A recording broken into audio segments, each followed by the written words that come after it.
Maahanmuuttajien asemaan pitäisi tehdä tuoreen selvityksen mukaan huomattavia muutoksia. Näitä muutoksia ja tukea kaivataan esimerkiksi muuttajien rekrytointiin, yhteiskunnalliseen osallistumiseen ja myös aiheesta käytävän julkisen keskustelun määrään.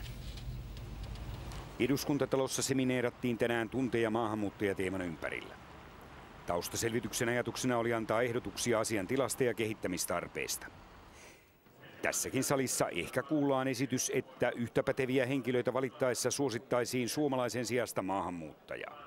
Pitäisi edistää työpaikoilla sellaista ilmapiiriä ja asennetta, joka mahdollistaa tavallaan tällaisten monikulttuuristen työpaikkojen ja työpaikkojen niin kuin luomista.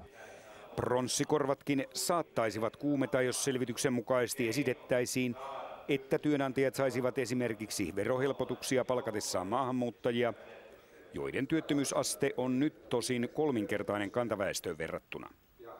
Tämänhetkinen vääristymä työttömyysluvuissa saataisiin jollakin tavalla korjattua. Puolueet saisivat rahaa myös siitä hyvästä, jos niillä on vaaleissa ehdokkaana maahanmuuttajia. Meidän mielestä maahanmuuttajilla ei tällä hetkellä ole riittäviä väyliä tai he eivät ole riittävästi edustettuina suomalaisessa yhteiskunnassa. Valtion tilintarkastajien edusmies otti selvityksen vastaan tyytyväisenä. Selvitys on erittäin hyvä keskustelun alustus. Olimme nyt mitä mieltä näistä asioista tahansa, niin näitä meidän kaikkien tulisi nyt pohtia. Tämä on tarkoitettu tiedotusvälineille, kansalaisille, hallitukselle, eduskunnalle, meille kaikille, jotka haluaa niin kuin keskustella tästä aiheesta.